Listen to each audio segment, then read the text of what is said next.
Welcome to the Bringing the Human Back to Human Resources podcast. I'm Traci Chernoff, and I've spent my entire professional career in HR. Each week, we'll explore the delicate balance between people and business with the aim to reconnect the two and create meaningful outcomes. Listen in as I share my own experiences, challenge the status quo, and chat with guests from various industries about our mission to bring the human back to human resources. Hi, everyone. Welcome back to the Bringing the Human Back to Human Resources podcast. Thank you so much for being here for another week. Don't forget to rate, review, and subscribe if you haven't already. What are you doing? Anyway, I want to introduce you to Rameez Kaleem, who is actually a repeat guest. Rameez was on the podcast almost exactly 2 years ago to the day to talk about pay transparency. So let me reintroduce you to him and we will kick off the discussion. So Rameez is the founder and managing director at 3R Strategy, an independent reward consultancy dedicated to helping organizations build a culture of trust through pay transparency. Rameez graduated in economics from University College London and began his career in consultancy, initially working in global mobility and then as a reward consultant at Willis Towers Watson. He worked in several in-house reward roles before quitting the corporate world to set up 3R Strategy to support organizations on their journey toward pay transparency. And of course, with over 20 years in pay and rewards, he consults extensively on these topics and naturally speaks regularly in HR forums and podcasts just like this one. Rameez, welcome back to the podcast. Thank you so much for being here. Hi, Traci. No, thanks for inviting me back onto your podcast.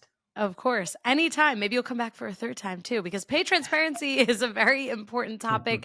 And I imagine that we covered it 2 years ago also, but maybe to kick things off, we first start by explaining what pay transparency is in the event that someone may not have a clear understanding. Yeah, sure. So you're right. Pay transparency is a term that gets used a lot now. It's, when I was talking about this 10 years ago, it was alien to a lot of organizations, but I think it can often be confused as well. And it can be seen as a binary issue. So you either have it or you don't.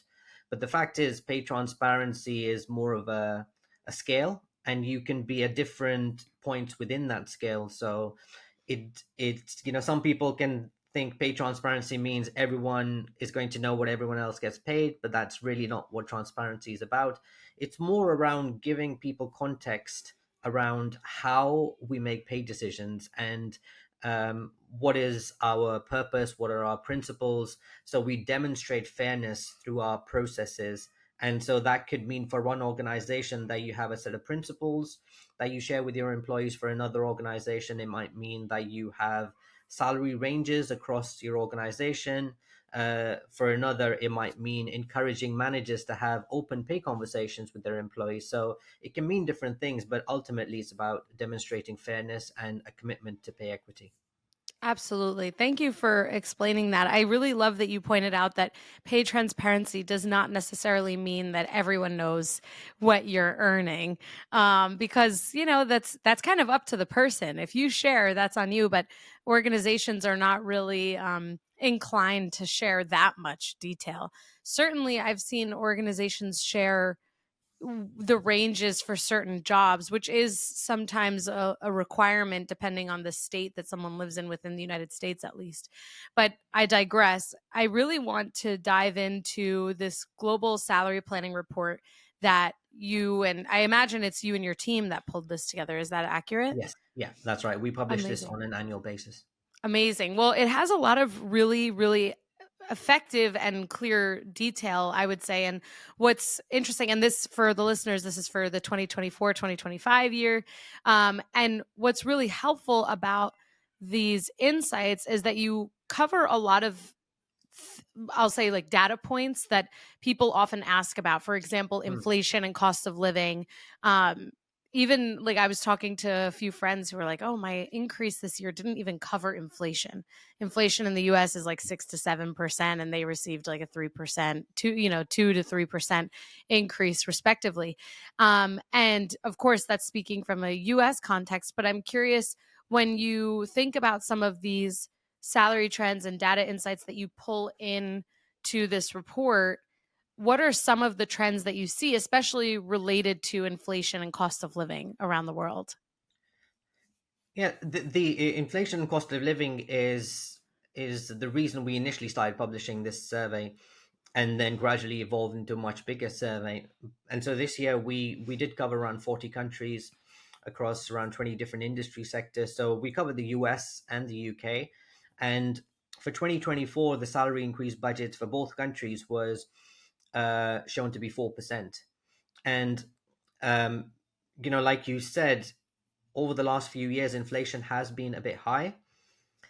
And for example, in 2022, I think in the UK, it was close to 9-10%. It was Mm, similar in the US. And so it's been quite challenging for HR teams to share the pay budgets with their employees, because employees are saying, well, inflation's 10%. My purchasing power is going down because salaries are only going up by 4%. right. Um, and it's been challenging for HR, but we do understand what it is from the organization's perspective, because they don't necessarily increase their revenue or their prices for their customers by 10%, so they're Right. not able to necessarily pay employees. But this year, what we've seen, so in the UK, the projected pay increase for 2025 is 3.5%. In the US, is 3.4%. But we've seen inflation is below that for the first time since the pandemic. So it's actually a positive message for a lot of HR professionals to share with their employees that for the first time since the pandemic, they will see a slight increase in their real wage. Mm, And I think part of that message, what teams and professionals can do, is to talk about how the way that we set budgets is not linked directly to inflation. Obviously, we try and give increases as much as we can aligned to inflation, but there will be years like this year where budgets can be higher because it's down to affordability, it's down to how the business is doing, it's down to our strategic objectives, how the market is moving. But in other years, like we've had since the pandemic, inflation will be high, but it just won't be practical for organizations to match that. right. That's really helpful. This does make me think about how we can help level set expectations, we meaning HR professionals and other business leaders, frankly, that it's not expected for organizations to compete with inflation. First of all, you could also make the argument that if inflation is at the lowest it's ever been, you're not going to lower pay increase budgets Mm, necessarily, right? So exactly. it's usually when inflation is higher that everyone's like, "Oh, well my increase needs to be higher because of cost of living changes." But again, things ebb and flow so rapidly and so often that businesses can't reasonably operate in such short-term methodologies as it relates to their thinking and their strategies. I mean, there has to be a longer term application there. And also, to your point, the better businesses do, the more flexibility they have with how they pay. I know I think recently, I don't want to misspeak. I can't remember which company took some heat for this. It was a tech company, I think, though, that recently raised executive bonuses and increased the amount that executives would be able to bonus on and receive. Mm. And this particular company took a lot of heat from, of course, their average employee, let's say, who maybe is feeling like their increase is not substantial enough or that they are not earning enough of a wage. What are your thoughts, related, of course, to pay transparency, to companies sharing what their executives can bonus or how much their earning potential is? Like, do you think that there's an element there where pay transparency does potentially more harm than good, or is it just all good to have that level of transparency? I think it's there's different levels of transparency, like we said. So not Right. all organizations will be sharing what pay increases they're giving to everyone, what bonuses they're giving to everyone. So I think if there is transparency across the organization around these issues, then it should be the same for the executives. um I Hmm. there is definitely a challenge here, because it can be difficult to communicate some of those messages, because there's a big difference between what executives get paid and often what Yeah. employees get paid. And I think employees, for example, the way some of these decisions are made is through um, salary benchmarking, for example. So what is the market paying for these jobs, and you try and align to the market. And unless you share a lot of this context with employees, then and you're all you're sharing is the outcomes and the numbers, I think inevitably there is going to be some backlash when you have that sort of transparency without any context. So that's why I talked about the scale earlier on pay Yeah. transparency. And I think what we shouldn't do is think about sharing outcomes, sharing what somebody is getting paid, what somebody is getting given as a bonus, without going through the whole journey of sharing these are our principles. This is where these are the organizations we benchmark against. This is how we evaluate jobs. This is how we set our pay ranges. And then once when you share the outcome, you're more likely to get the buy-in from employees, because they if it is actually fair, they will see the fairness behind those outcomes. But if you have inconsistent decision making between execs and the rest of the employees, then regardless of the context, you will have trouble, uh, you know, Yeah. with that transparency. Yeah, rough waters ahead. No, it makes a lot of sense. And the concept of pay principles and processes, this is also a part of your report. And something that you wrote is that uh, it's encouraging to see that nearly two-thirds of organizations have established clear pay principles, and processes, which provides a solid foundation for pay transparency and fairness. To your point that you've just made, what are some of those pay principles and processes that you see typically related to pay transparency? So I think um, the first thing is having the set of reward principles. So in the same way that we have organizational values, we need to have some principles around how we manage pay, which is sort of our why. If Simon Sinek talks about start with why, that's our why. Yeah. And then it goes, the first step really is to have some sort of approach to job evaluation or job architecture, because that sets the foundation for everything we do, actually not just in reward, but things like learning and development or succession planning and all these other things. So job architecture, job evaluation is the foundation, and then around that, organizations are building salary ranges. So it's what we know. What most employees want to know is that if I stay with this organization, how can I progress in my career? And as I progress in my career, how is my pay going to grow? And there are other employees that might not be that motivated to grow their career. They just want to do the role that they're doing. Yeah. And they're thinking, well, this is the pay range for my role. And if I start at the entry point, how am I going to progress over time to the higher end of that range? And I think that's where the transparency comes from. If we really want to drive performance, we want to drive certain behaviors and greater contribution from our employees, we need to be transparent around how we make pay decisions and how those behaviors and contributions is going to result in progression for our employees. Um, Yeah. because the way that we manage pay in our organizations is, pay is the most powerful way that we can communicate to our employees about what we value in our organization. So every time we give someone a pay rise, every time someone gets a promotion or a bonus, we're demonstrating or we're communicating to our employees, look, because of this reason, we're giving a pay rise or a bonus. So it's the best way of reinforcing those things that we value in our organization.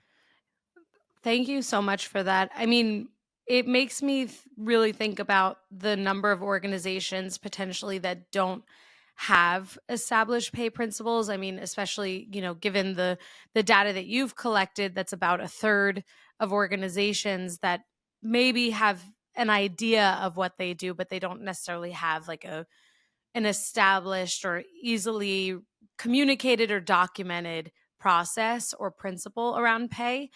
What would you or what do you say to those 33% of organizations that maybe you even work with who don't have established pay principles and processes. And maybe there are listeners who are like, oh, we totally do not have that and we really could use it. What, where do they start? What would be, I mean, you've kind of talked about like the Hmm. scale at which these things kind of make sense methodically, but is there like, you know, a principle or a process that fundamentally every company should have, even if they are still working on establishing those more broad principles? Yeah, a lot of these organizations, when you look at that 33% or the third of organizations, often you'll find that the HR team want to do something, and Mm-hmm. the challenge is convincing the senior leadership team. And I think that's where we need to share the research with them or try and convince them, because all our employees have access to data anyway through Glassdoor, Indeed, all these different websites. Sure. And we know that more than ever, they're having conversations around pay. Um, Gen Z in particular are discussing pay. So, do you want to be part of that conversation, shape that conversation, or do you want to react to it every time somebody uh, threatens to resign or they demand a pay rise? And so I think that's what we need to try and do. We need to share some of the research around. There's a very powerful research by a company called Josh Bersin, which talked Mm-hmm. about how well communicated pay equity is 13 times more likely to engage and retain your employees than higher levels of pay. So their research showed that well communicated pay equity led to better business outcomes, better financials, customer service, engagement, retention, even more likely to innovate and adapt to change. So there's a big business case for convincing our leaders to do it, and then on the other hand, we're seeing all these legislative changes coming through. So Mm-hmm. I know in the U.S. a number of states have implemented pay transparency laws. They're That's banning right. organizations from asking employees what their current salary is or Mm-hmm. their past history. The EU Pay Transparency Directive has come through, which is the biggest change we've seen in terms of changes that organizations need to make. And I think these 33, this third of organizations should look at how they can proactively make some changes to get that competitive advantage instead of 3 months before legislation comes in, they're forced into doing something which is going to land very badly with their employees. Yeah, it's a great point. And you're absolutely right. There are a number of states. I think it's 26 plus, so more than half of the states in the United States do have pay transparency laws, which some also include the requirement for publishing the range in a job advertisement or a job Hmm. description, which is also a part of your salary reports or your global trends report. And I think it, I know just in doing browsing, because sometimes I'm curious, like, are companies up to speed? Are they doing what they're supposed to do?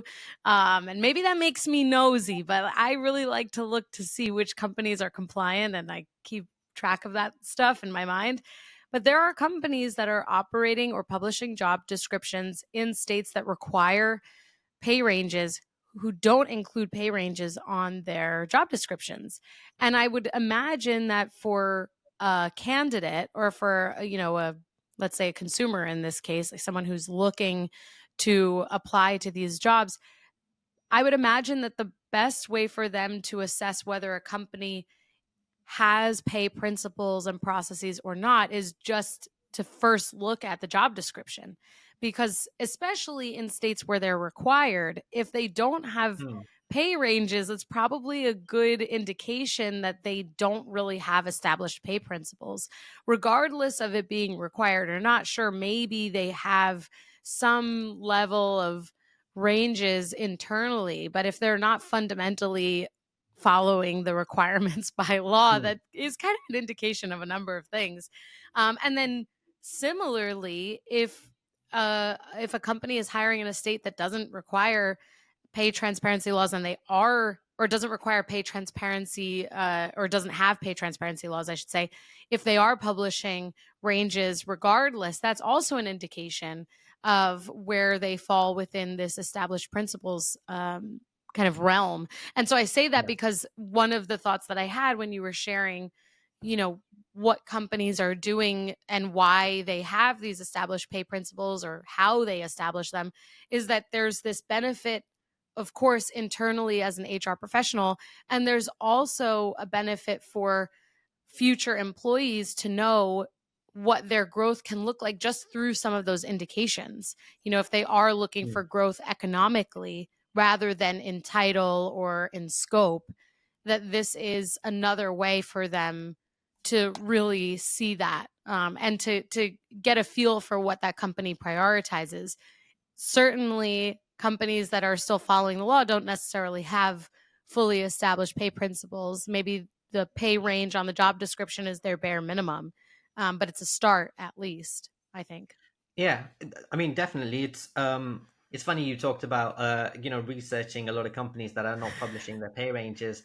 I have to admit I also do that sometimes. It's And amazing. uh, the funniest thing is, if you look at a lot of the big consultancies, the global consultancies that are, preaching about pay transparency now because it's the trend. You go on any of their websites, and 90% of them don't have a salary range, and they're telling everyone how to How be to more get some salary transparent. ranges going. It's ironic, um, isn't it? but with the sharing of ranges, I mean, the other thing that was really interesting in the report was 68% of organizations said they had salary ranges, but only 26% of them were sharing those salary ranges internally with their employees. And I think that is showing that a lot of companies have done the work of putting some pay ranges together, but they're worried, or they're reluctant to share that information with employees. And that also links back to why actually a lot of companies don't publish salary ranges on job ads, Mm. because what we find is a lot of organizations and HR teams are struggling to recruit people. So what they end up doing is hiring people on salaries that are higher than their existing and their loyal employees, Hmm. because the market is moving. If you try and apply for a job externally, you could end up getting a 10-20% pay rise. But if you Yeah. stay with an organization, 90% of people are getting a 3% pay rise. So the market is moving, and the challenge organizations are facing is they put a salary range. Their employees are going to see, well, why are you willing to pay somebody else more than you're willing to pay somebody who's already making a contribution? And I think that comes from that lack of consistency in how we make pay decisions. So the other thing in the report was 51% of organizations said they're still asking candidates for their salary, Hmm. current salary. My my view is that that's probably a lot higher, because if HR is not asking, line managers are asking.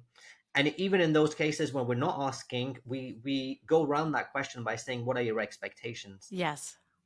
Yeah. And and your expectations are made up from your past experiences. So if instead of asking this question, we have a very clear process to say in organizations, step one is, you should know as an organization what is the salary range that you're willing to pay for every job in your organization.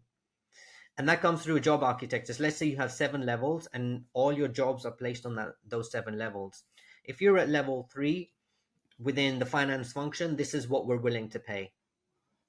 Then Hmm. step two is, you assess, or you figure out what is the difference between someone who sits at the bottom of that range and someone who sits at the top of the range in your organization. So at the top of the range, maybe they have some specific qualifications. At the top of the range, they're coaching and mentoring people within the team because of their technical expertise. And then you use those definitions, you use that process in your recruitment to first advertise the salary range. And then when you interview people, you assess based on the test or the interviews where you think they should fit within that salary range, regardless of what their expectations are, and regardless of um, what um, they're currently on. And that's how we're going to bridge the gap. Because yes, we're going to miss out on some people who uh, won't apply for that job or won't accept that job. But we have to go back to our principles. Do we really have a commitment to pay equity, to diversity, inclusion, to fairness? And if so, Hmm. we have to stop this discrepancy of paying whatever we want to bring people in while we're, not treating our own employees fairly. Absolutely. Absolutely. Everything you said is 100% true. And I think it's really important for those listening who do have some influence on this whole process within an organization, or maybe are thinking about influencing the process, if it's not already established, that you look at the people within your organization first and figure out where they fall. And it seems like common sense, but we see it all the time. I hear about it all the time in my DMs and my email, that people are getting paid X and then they look at the same job that's posted online by their company and they're way below the range. So this is just an example, I think, of decision makers moving too fast and not really taking into consideration their existing loyal employees. And when you're making these decisions, you have to really take into consideration what your existing population is earning.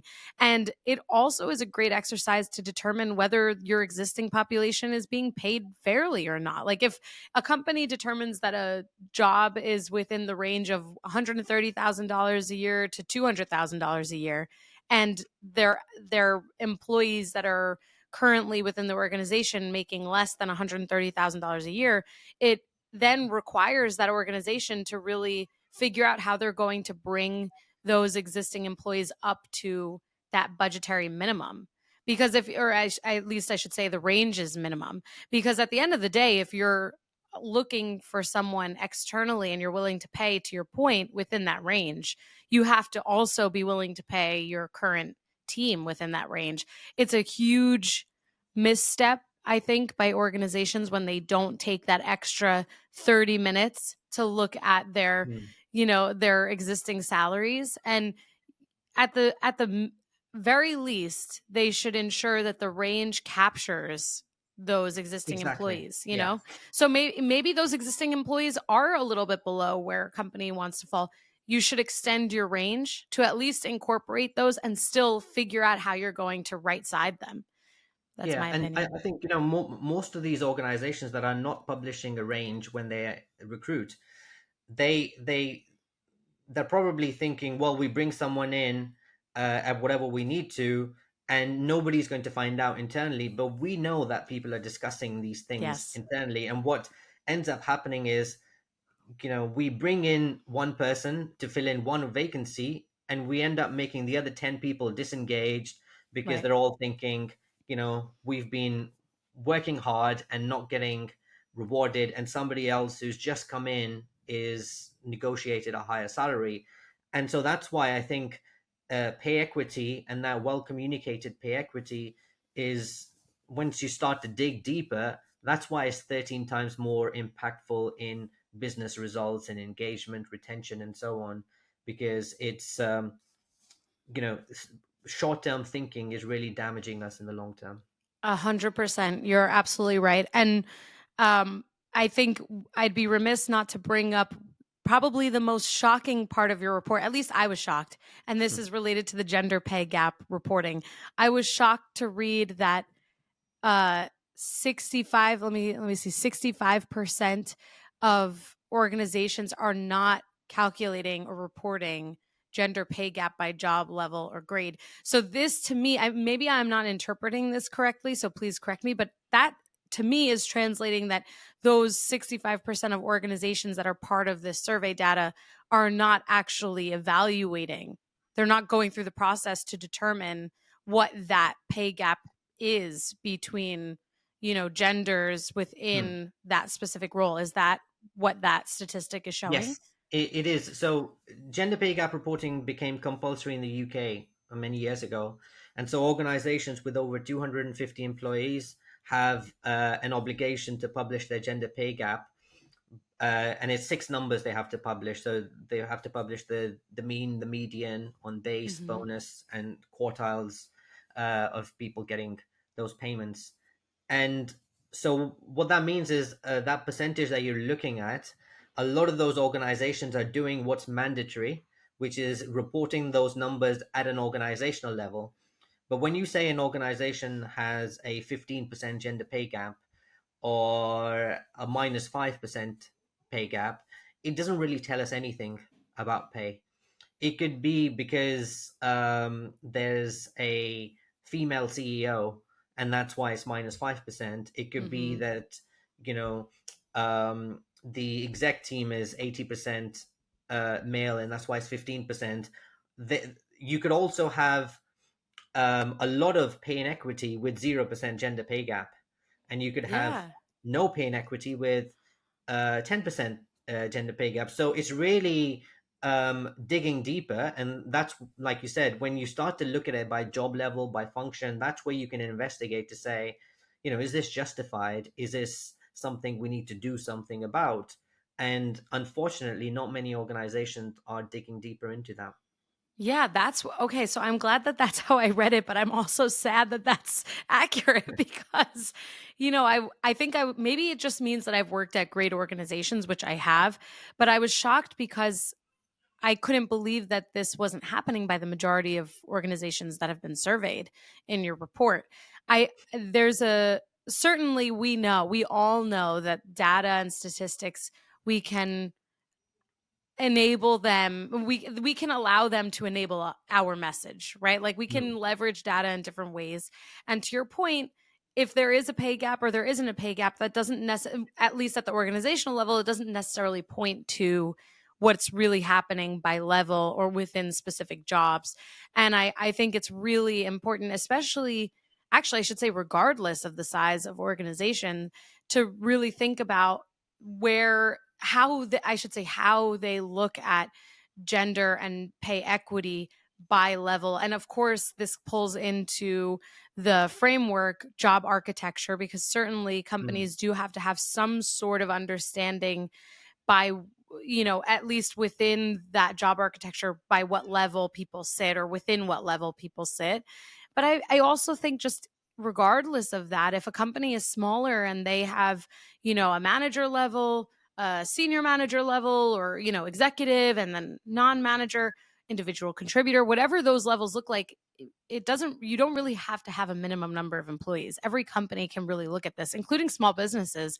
I mean, if anything, I think smaller companies have way more discretion and influence over pay practices because it hasn't gotten the snowball effect. Once you're in a larger organization, sometimes it's really hard to get your hands around these things, unless, of course, you have a compensation committee or a compensation team mm. within the HR department, or within finance. So this has been really helpful. I think I would love, for us to kind of keep a pulse on this. I mean, maybe you'll come back for a third round in another year or so, another 2 years or so. But I really appreciate you walking us through a lot of the data in this report. Is this report accessible to any of the listeners by any chance? Yes, it's available for anyone to download for free. So it's available on our website, which is 3r-strategy.com, and so you can just go on our website and download the full report for free. Amazing, amazing. I'll make sure that that's linked in the show notes. And if any of the listeners want to get connected or maybe reach out, to understand a little bit more about what you and 3R Strategy do, where should they do that? So you can get in touch with me directly through LinkedIn.